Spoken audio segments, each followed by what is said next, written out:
introducing Ms. Joyce Marter.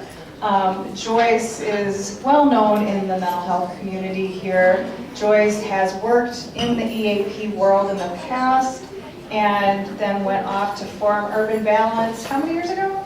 10 years ago. 10 years, congratulations. Thank you.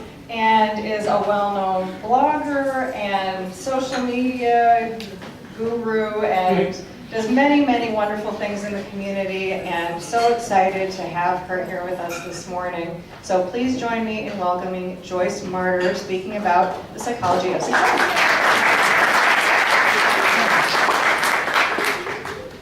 Good morning. Thank you so much for having me today. I'm really honored and excited to be presenting for you all, and thank you, Laura, for introducing me. As Laura mentioned, I come from an EAP background. I was honored to work for Bill and Gary at Employee Resource Systems for 5 years, and I learned so much in my work there as a counselor and an account manager, and I'm so grateful for that experience. I learned so much about the ability to establish a rapport with a client in 30 seconds over the telephone, about the ability to conduct an assessment, to do crisis work, to do assessment, brief treatment, and referral. And I have such deep respect for the work that you all do. It's such important work, and you touch so many lives. And it's a deep honor for me to present for you today.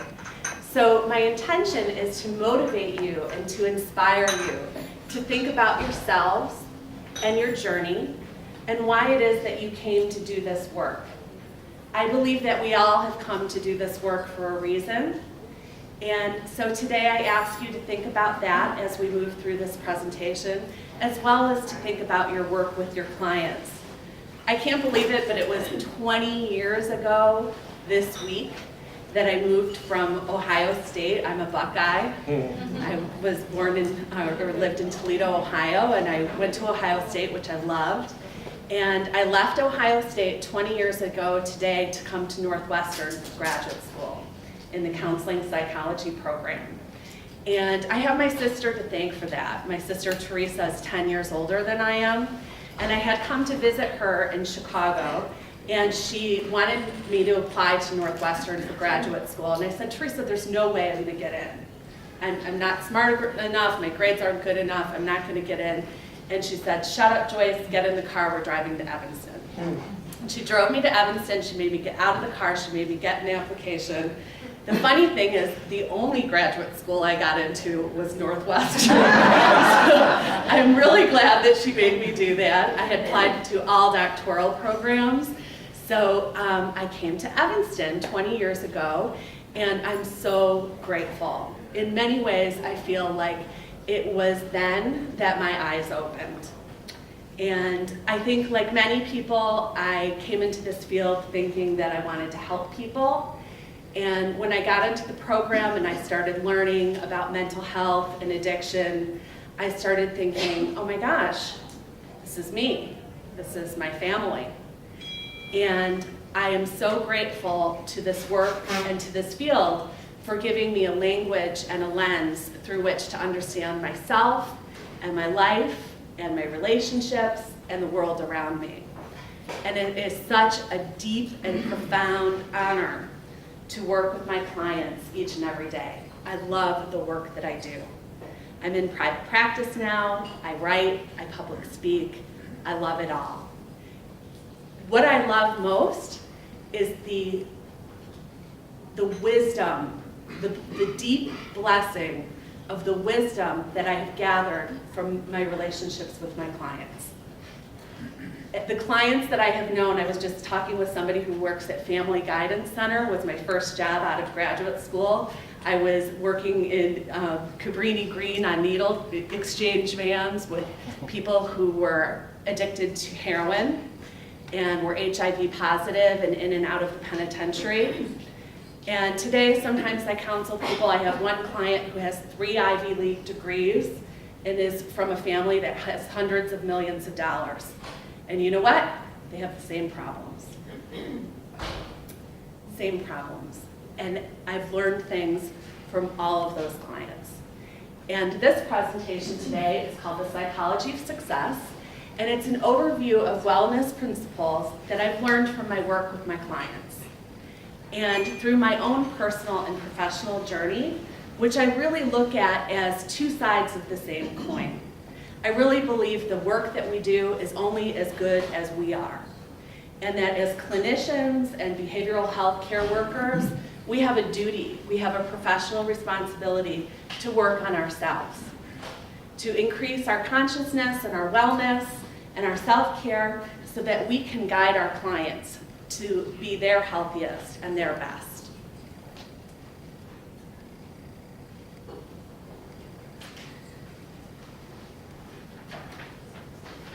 So today, I ask you to put yourself on this red couch as we move throughout this presentation. I believe in life, we're all dealt a different hand of hardships and blessings. And sometimes it would appear that life is not fair in her dealings. Sometimes it looks like some people have a better situation than others. But I believe that we are all given the exact hand that we need for our own personal psycho-spiritual development. We all have our own unique lessons to learn in our life, and those lessons are given to us. In our families of origin, we learn roles. We are shaped and molded in our families of origin. And we all unconsciously recreate what is familiar until we become aware and we choose something better. So I'd like you to think in your own life, what are the patterns that you have? What are the self-sabotaging or self-defeating behaviors? Some of them might be professional, some of them might be personal, that you unconsciously repeat over and over again. And which of those are you ready to let go? When I was at the Family Institute in graduate school, I remember going to a presentation on alcoholic families, and I thought, why does this sound like my family? And it was really confusing to me because my parents didn't drink. But my mother's father was a raging alcoholic. I never met him. But all the emotional, behavioral, and relational characteristics had flowed right down into my family. And my family was an alcoholic family. That's how we functioned. And so those behaviors, in my own journey, I've had to sort of recover from codependent behaviors, tendencies to overfunction, to over-caretake, to mediate. And that's been part of my journey.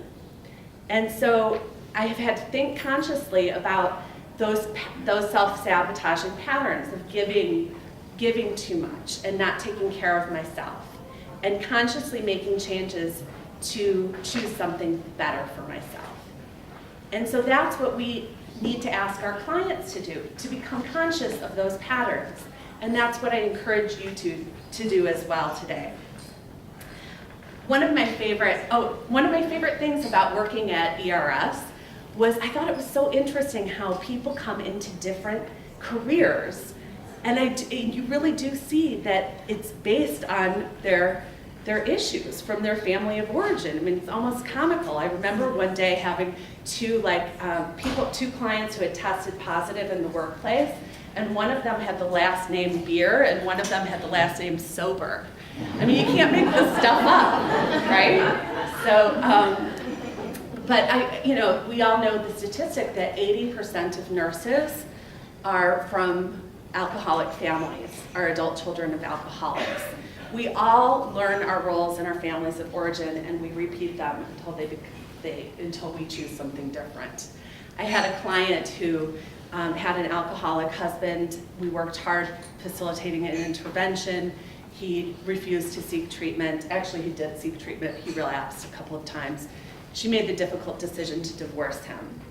And she did really well. She did really well in her new life, and Then she came back to see me for a tune-up, and she said, Joyce, I knew I needed to come back in for a tune-up because I started dating, and my new boyfriend was exactly like my ex-husband. He just was Australian and he was just had a different name and an Australian accent. So that's an example of why we need to become conscious. I believe really strongly in the importance of staying in the present moment. We all spend a lot of time thinking about the past, second guessing, ruminating, and worrying about the future. If I had all the time back that I've spent worrying about things that never happened, I mean, it's a good percentage of my life, right? So the present moment is where our life occurs. I really believe in mindfulness practices. I think they're so important, and I love this quote by Eckhart Tolle, the author of The Power of Now. Be at least as interested in what goes on inside you as what happens outside. If you get the inside right, the outside will fall into place. I think a lot of times people come into counseling or therapy and they want the perfect job. They want the perfect body. They want the perfect relationship. And I really believe that those things will come when you get the inside right. And the way to get the inside right is to become conscious. And the way you become conscious is to be present. And to be present, one of the easiest things you can do is to focus on your breath. And I know that sounds so simple and ridiculous, and we've all heard it 1,000 times, but across thousands of cultures and thousands of years, we know that the breath is what ties together the mind, the body, and the spirit. And so if you can focus on your breath, you can calm your mind and your body and become aware of the present moment. That kind of mindfulness practice is extremely useful in session with clients. I really work hard at being mindful when I sit with my clients. It increases my attention, my awareness of them, and my consciousness, sometimes to the point where when I speak with them, I'll ask questions, and I've had probably at least 20 clients say to me, "Are you psychic?" Because I think I'm picking up on things that I wouldn't be if I were less present. So I really encourage you to pay attention to the present moment, pay attention to what you're feeling inside of your body when you're with your clients. That's a really useful diagnostic tool. I had a session with a client, a really dear client who I love very much, and we were talking about the power of now. And then he canceled his next appointment, and I didn't hear from him for weeks. And then he came back, and about 6-7 weeks later, and he sat down and he said, "Joyce, it was that session that got me through the next 6 weeks." And I said, "What do you mean?" And he said, "When I left your office, I went to my doctor's and I was diagnosed with stage 4 colon cancer." And he said, "All I did was focus on the present moment." And he said, "I laid in the MRI and I listened to the Madonna music that was playing in the office. And I thought, it's not so bad. It's kind of a good song. And I just took it one moment by moment. I didn't let my head go to the future. I didn't let my head think of all the scary things. And I made it through those 6 weeks. And I'm happy to tell you it's a couple years later, he's doing great and he's cancer-free." He said to me that he had a realization about mindfulness, and I think it's really beautiful. He said, "Joyce, I think it's as if in life, when we're born, our life is like a record album, and the needle sets on the perimeter of the record, and then the record begins to spin. And if you think about the future, or you worry about the past, you scratch up your record, and there is no song." He said the present moment is where the music occurs. It's where our life occurs. So I encourage you to focus on mindfulness practices. I signed up for a mindfulness meditation class at my local yoga studio. It was wonderful, with the exception of one woman in the class who was kind of annoying. And she kept saying, week after week after week, we're all kind of like zen and relaxed. And she'd say, I just don't get it. I mean, are we supposed to not think? Or are we supposed to think about nothing? And you could just feel everyone in the group just like, oh my gosh. And there was this one man in the group that was lovely, and I wondered if maybe he was a therapist, because he seemed like very wise and calm, and he ended up giving the woman some good advice, and she toned down a little bit. And then like a few weeks later, I was out to lunch with a girlfriend, and she said, you know, whenever you take a class, there's always one annoying person. And I mentioned this, and she said, oh my God, were you at Dave Baker's yoga class? And I realized that the man that was in the class was the husband of a friend of mine, and I'd never actually met her husband, but we met later, and we were like, that woman was so annoying. So anyway, it's a small world. Anyway, another thing about mindfulness that I think is interesting, my yoga teacher, I have a French yoga teacher, and throughout the whole yoga class, he says, remember to, I can't do his accent very well, but he says, remember to inhale, exhale, relax your face, check your posture. And I thought, you know what, that would be great if I had a little tape of him like all day long. So like when I'm stressed out in a meeting or something, I do kind of think of him saying those things. So those are good things to remember. And I do think mindfulness helps increase our awareness in many different ways. I actually wrote a blog for the Huffington Post called Mindfulness for Mind-Blowing Sex. And I'm not going to tell you any more about it. It's a teaser. I'm hoping you'll Google it and follow my RS feed. So, detach from ego and connect with essence. You are not your problems. You are the whole, perfect, unique spirit of light and love that shines from deep within. Our issues are how we are, not who we are. So, Eckhart Tolle, again, he wrote The Power of Now, and he also wrote A New Earth. Many of us struggle with ego. It's part of the human condition. We all have egos, and we need them to survive. We are not our egos. We are not our minds. We are not our resumes. A lot of times I hear our clients say things like, I am depressed. I am anxious. We need to not be defined by our mental health issues or by externals. We are our essence. We are the deeper spirit that lies within. So our ego is our mind, and our essence is the deeper entity within. And so with this, again, I think it's important for people to kind of separate themselves from externals. A lot of times people define themselves by beauty, titles, money, status, situation. I've been really excited to be blogging for the Huffington Post, and Ariana Huffington has this part on the Huffington Post called The Third Metric, and she created it, and she wrote a book called Thrive, because she realized that that true success is not defined by power and money. It's defined by a third metric. And the third metric is something other. And that's what I'm asking you to consider. And she realized this when she was working herself into sickness, working herself into the ground, and actually fell and cut her head open.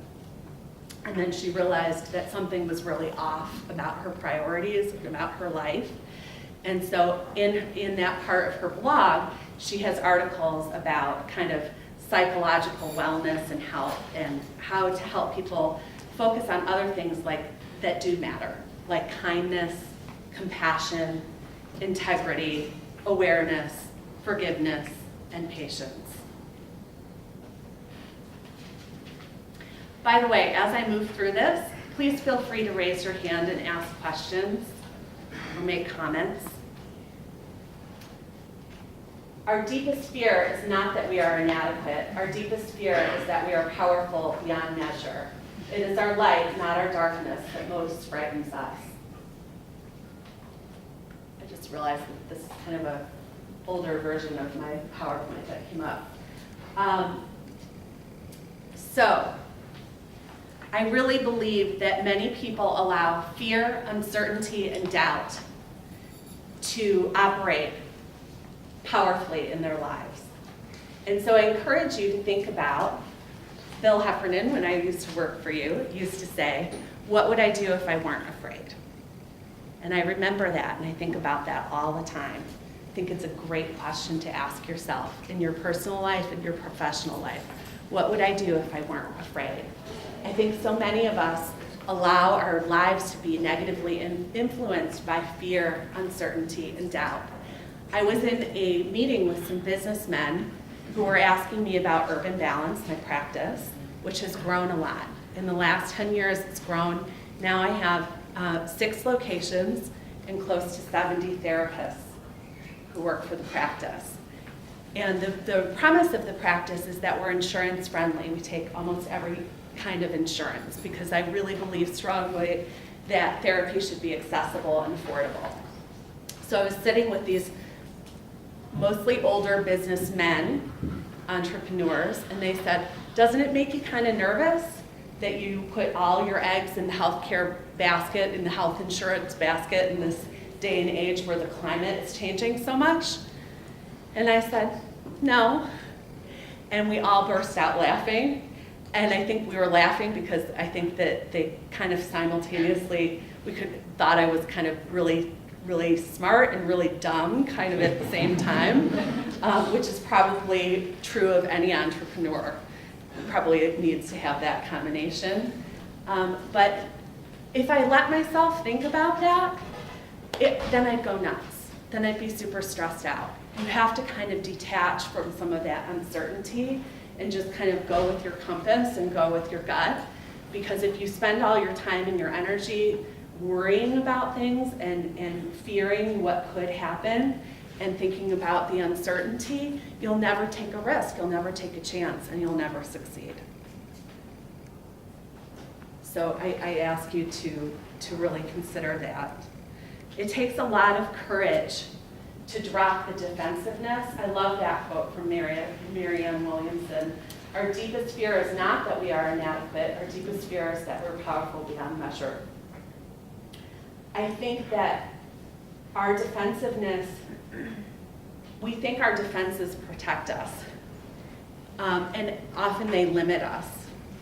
And if we can drop our defenses and we can allow ourselves to be vulnerable and to be real and to expose ourselves and to be honest, then we're going to grow. And it's scary, it's vulnerable, and it takes some courage and some bravery. And I think that that's why some people don't choose to do that.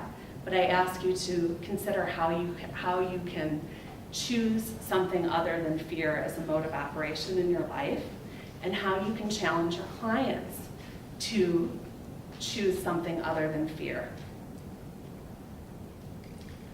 My own therapist is Arlene Englander, and she says feelings are waves of energy which we can choose to surf rather than allow them to overcome us.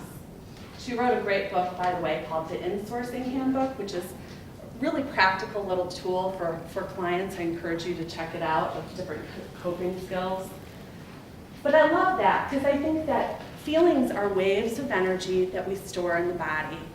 And we can really choose to surf them rather than allowing them to engulf us or overwhelm us. And it takes some practice.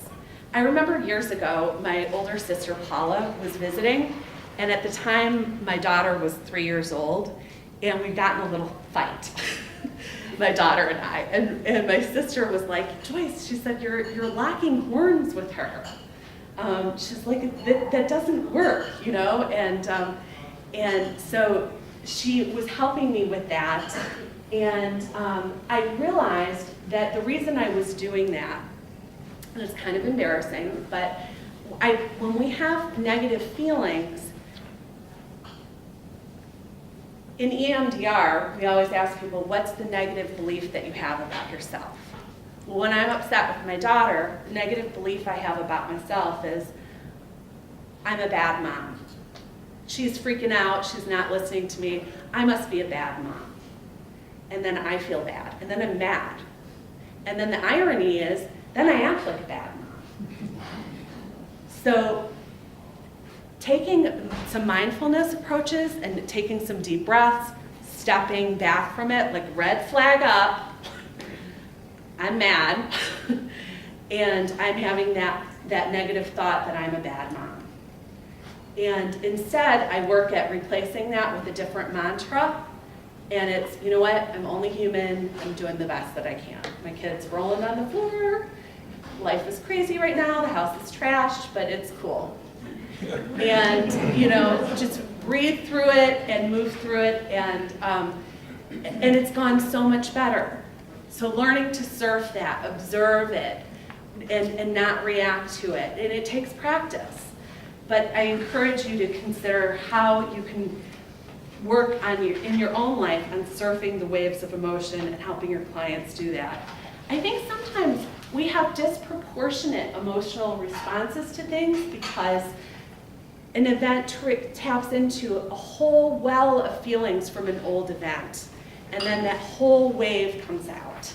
And so, you know, it appears that sometimes our feelings are not rational or normal, but I believe that our feelings are always normal responses to everything that we've been through.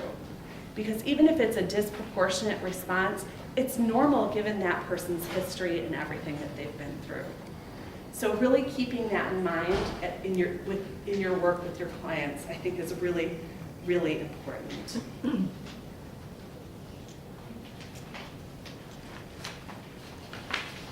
Practicing acceptance. Maya Angelou said, if you don't like something, change it. If you can't change it, change your attitude. I love the serenity prayer, which is grant me the serenity to accept the things I cannot change, the courage to change the things I can, and the wisdom to know the difference. I think that's so important. I mean, that really is a great thing to live by, if only we could remember to consider that as we move throughout our lives and throughout our day. I often think that being a parent, and I have a really old house, those two things have helped me practice acceptance because I'm never going to be perfect. It's just never going to be perfect. So I just have to kind of accept that it is as it is. So working on that I think is so important. I remember in 2008, sadly, my mother developed a brain tumor. And she was living in Glenview, and it was 7 weeks from her diagnosis to her death. It was very, very fast. And I remember being at Evanston Hospital in the elevator with a man who was rolling her on a gurney, and I remember his face perfectly. He had an African accent, he was a beautiful man, and he looked at me as I was crying, and he said, it will be okay. And I remember looking at him, and I remember just it being a strong moment for me, a very strong moment. And I remember thinking in my head, listen, pal, it is so not okay. I am so not okay right now. But I also knew when I looked in his eyes that there was some real wisdom to what he was saying, and that I needed to listen to him. And ultimately he was right, you know, that death is part of life. And it was a gift. It was a gift that I had those 7 weeks with her, you know, and so practicing that acceptance that this was my new reality, and it is what it is. And we had moments, and during those 7 weeks, my sisters and I, with our mother, that were beautiful. We laughed, we cried. They were amazing, they were a gift that I will always cherish. I didn't get that gift when my father died. He died suddenly. So that was a different experience.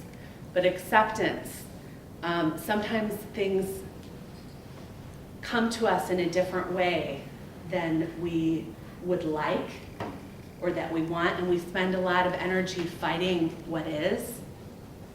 And sometimes we need to just work at embracing what is and shifting our energy to what we can control, which is our attitude about it. And that attitude is often gratitude, looking at the good parts. I remember my mom, when she was in her rehab,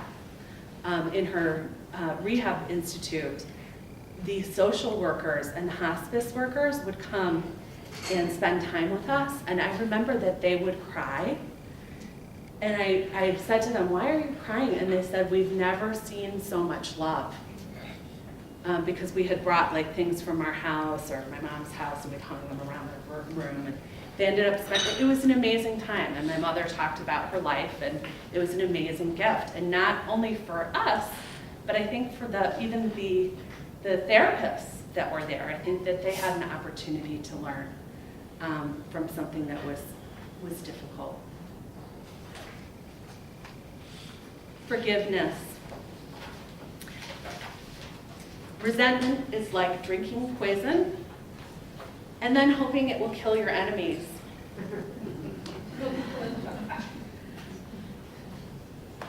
My oldest sister Paula is divorced, and she and her husband Peter, or ex-husband Peter, Freudian slip, they had 3 kids together, and their youngest is special needs, and it was a very challenging experience for them. They ended up getting divorced.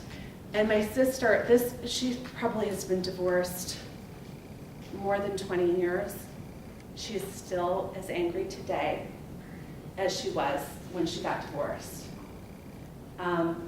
When I call her, we still talk about Peter. He's still a part of her psyche.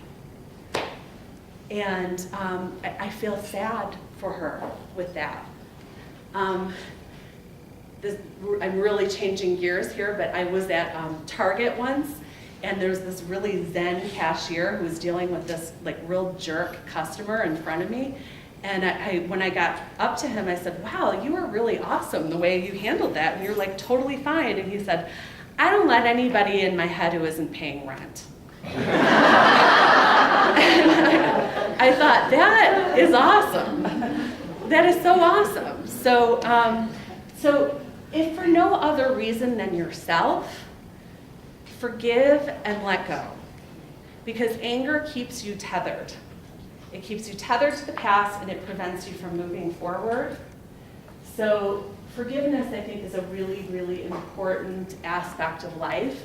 And it's forgiveness for others, and sometimes it's forgiveness for ourselves. I know I've had a number of clients who are in recovery, and many of whom are mothers of young children, and they've had a hard time, many of them, dealing with the fact that they've had to leave for treatment or they were drinking when their children were young, and the guilt around that, and how to forgive yourself for that. And it's really, really deep and important work, and we can see the difference in our clients between those who have forgiven and those who have not. Let go and be free. I love that image of the phoenix. I'm considering it for my next tattoo. I'm actually not joking. So Deepak Chopra says, "In the process of letting go, you will lose many things from the past, but you will find yourself." I like this quote from Buddha. He says, "In the end, the things that matter most, how well did you love, how fully did you live, how deeply did you let go?" I recently wrote an article for Psych Central called 21 Ways to Let Go, because I realized that people say that all the time, like, just let it go. It's great, what the heck does it mean? How do you do that? So I took a stab at how to explain how to let go of things,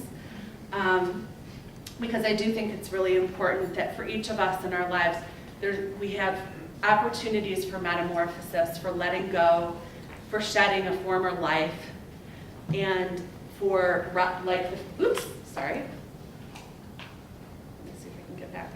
for letting go of a former life and rising from the ashes. I had a client that was referred to me once because she'd been seeing another therapist for a while, and she had not been making any progress. She was kind of dysthymically depressed. Mother of 3, MBA, great job, depressed, not making any progress.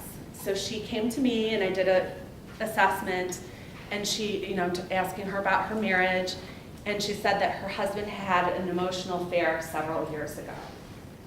And I said, oh, an emotional affair, and I said, how do you know? It wasn't physical.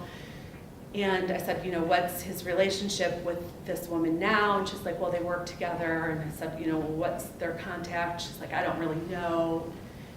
And I ended up really pushing her. And I said some things that were pretty strong. And I said, how we can just kind of tell when there's missing information and things don't make sense? It didn't make sense. And I said, I think you have to assume that maybe this was a physical relationship, and I think maybe you need to ask some more questions about what their current contact is like. She was not pleased with me. She did that. She came back, and she said that her husband told her that they had been in a 7-year physical relationship. And I truly believe that is why she was not making progress in therapy. And so they made the decision to split up. This woman was married with kids. They ended up getting together, getting married. And my client, her whole framework of her life, her identity, just completely shifted. She was somebody who, everything looked perfect. The house, the kids, the social life, that all came crumbling down. And in that process of letting go, we found her. This was somebody who had always been the good girl, had always done everything right, and she ended up leading kind of a shell of a life that looked really good on the outside, but on the inside she didn't know who she was, or what she felt, or what she wanted. And this therapy was an opportunity for her to discover all of that. So as painful as all of that was, it was an opportunity for a rebirth for her. I had another client who is Muslim, and she came to me with a hijab, and she was in an abusive marriage, and she simultaneously left the marriage and took off the hijab. And she experienced a complete rebirth in her life. It takes tremendous courage to do that. Taking responsibility. Everything you do is based on the choices you make. It's not your parents, your past relationships, your job, the economy, the weather, an argument, or your age that is to blame. You and only you are responsible for every decision and choice you make. By Wayne Dyer. I told my oldest sister Paula that I love Wayne Dyer, and she goes, Joyce, I think he was my driver's ed teacher. And I said, shut up, what are you talking about? He's like this renowned psychologist. He was not your driver's ed teacher. So just to prove her wrong, I got on Google and I looked him up, and he was her driver's ed teacher. It was like his first job out of graduate school. And he was like the guidance counselor at her high school, and he apparently taught the driver's ed.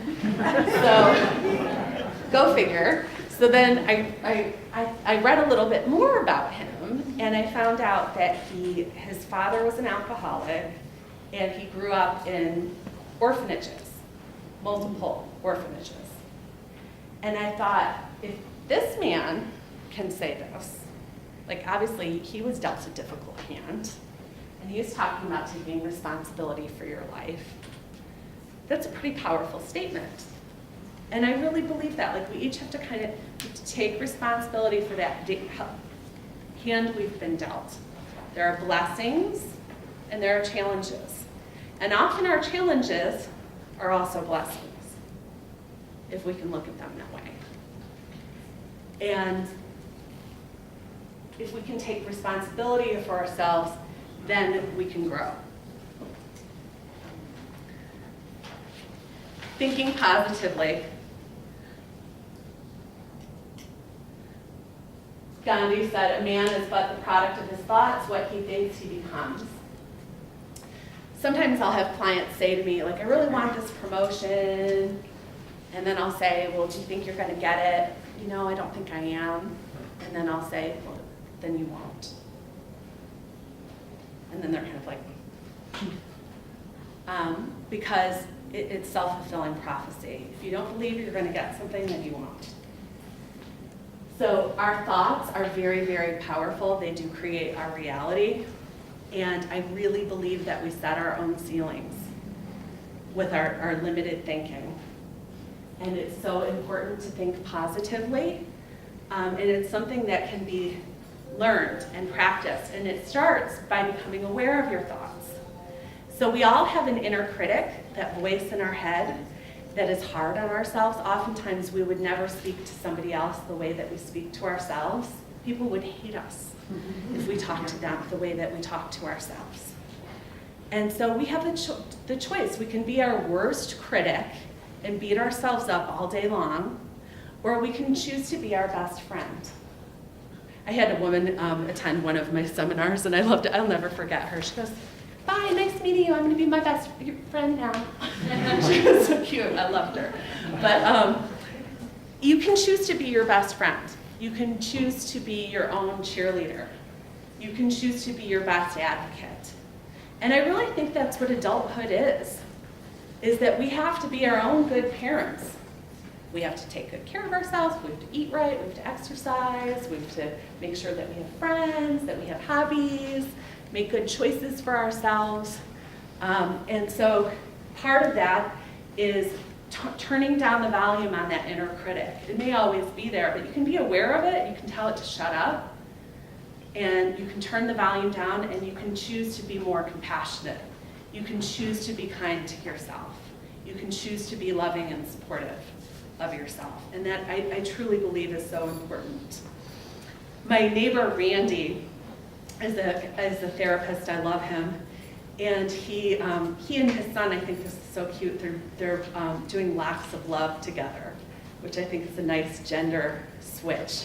So they're both growing their hair out. I think you have to donate like 10 or 12 inches. So they're both doing that. And I was talking to Randy at a holiday party, and I was talking to him about some angst that I was having professionally. And he said, oh, you gotta talk to my monk. And I said, at this point I was like willing to like, hey, I'll take whatever help I can get. I'm like, sure, I'll talk to your monk. So he gives me his information, and I went and met the monk, and he was just as you would imagine a Buddhist monk to be. He was a gay Highland Park Jew who had retired from his career at Accenture. And I sat with him, and he was one of the smartest people I've ever met. And I talked to him, he said, what are you here for? And I said, I'd like to be freed from my ego and have inner peace. And he said, well, we might have to have like a couple more sessions. Yeah. And so we sat there, and I said a couple things, and then he wrote on a piece of paper, and he turned the piece of paper around and pushed it in front of me, and I looked at it, and I was like, this is like my moment of truth. And I look, and it says, WTF. And so I look at him, and he goes, weaken the fiction. And I said, what? And he said, the fiction that you're telling yourself in your head, weaken the fiction. And you'll have peace. And I thought, oh. And and now I hear it. I hear it in my clients, I hear it in myself, I hear it as I move throughout the day. We tell ourselves amazing fiction all day long. You don't hear an email back from someone, and you invent a whole story of what they're thinking about you and why they haven't responded, and none of it is real, and you've had feelings about it. What a waste of energy. And it's all from your mind. So he was saying that was my homework, was to weaken the fiction. So I encourage you to do that in order to think positively. Practice self-care. Health is certainly more valuable than money, because it is by health that money is procured. So we all know the oxygen mask analogy, that when you're on an airplane, you need to secure your own oxygen mask before helping others. The same is true of self-care. It's so important for us. We have burnout. I had clinical burnout 3 years ago in my work. It was scary. I was sitting with my clients. I really did not want to be with my clients. I've never had that happen before. I love the work that I do. I had to seriously lighten my caseload and make some serious changes and really increase my self-care. I started delegating stuff. I mean, I reached a scary little point there for a minute.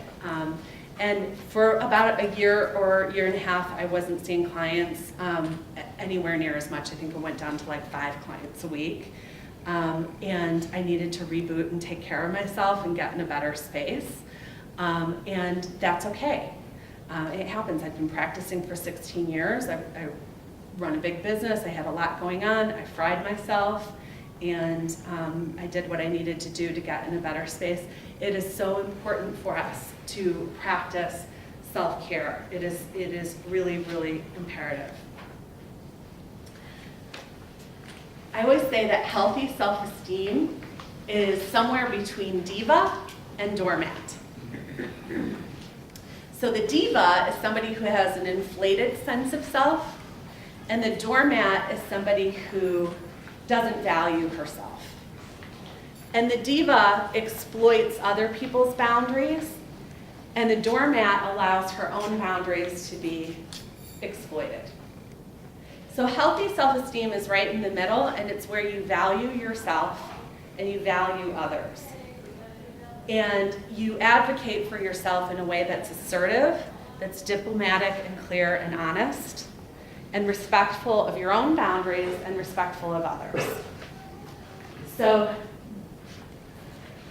some of you might know Ross Rosenberg. He's a local therapist, owns Clinical Care Consultants, and he's author of The Human Magnet Syndrome. I met Ross in a funny way.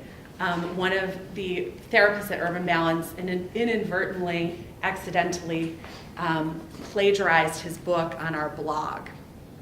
And I got a cease and desist email from Ross saying, please don't plagiarize my book on your blog. And I apologized, we took it off. And then he said, well, thank you for doing that. Would you like to meet for coffee? And naturally, we became really good friends. So and he said, gosh, I've never made a friend by sending a cease and desist email before. So sometimes the universe sends people to us in interesting and different ways. But what I thought was interesting, once I read Ross's book, which I recommend, his theory that I really like on continuum of self fits with this diva doormat concept. He says that the narcissist is the diva, and he calls it a +5 value, and the doormat is the codependent, and he says that's a -5 value, and that the mythical healthy person is a 0, is the middle of that. So that's a good theory, a good model if you're interested in learning more about that or working on that with your clients. I also love the work of Drs. Cloud and Townsend, who write a lot about boundaries, if any of you have read any of their books. But I think for all of us, it's important to set healthy boundaries personally and professionally, whether it's with email, with text. We have physical boundaries, we have sexual boundaries, we have financial boundaries, we have information boundaries, and healthy boundaries are an important part of being a healthy person. I personally believe that empathy is the magic tool in therapy and in relationships. Henry David Thoreau said, could a greater miracle take place than for us to look through each other's eyes for an instant? So I do believe that as therapists, we've come in as clinicians, as counselors, as social workers, that we've come into this field for a reason, and that we've been blessed with this gift of empathy. And it is such an amazing tool and so useful. And we can use it not only with our clients, but with each other and in our business relationships. I know recently Urban Balance had, we had a situation where we had a fire at one of our locations. We have 6 locations in the Chicagoland area. One of them is in Ravenswood. And thankfully nobody was hurt and the fire was not in our suite. But we had not been able to use the office for several months. So 10 therapists were displaced and it obviously was very stressful. And I remember calling my attorney about it and saying like, oh my gosh, what do I do? And he was like, Joyce, relax. It's a sunny day. And my anger and my anxiety level was going up and up and up and up. And then I talked to one of his colleagues and she was like, hi Joyce, I know this has got to be super stressful. I'm so sorry that you're dealing with this. It's so hard. And I was like, like that's all I needed to diffuse a little bit. So that empathy can be so useful and helpful, and it's just important for all of us to remember that as we move throughout our work and our personal relationships. Roger Ebert said, I believe empathy is the most essential quality of civilization.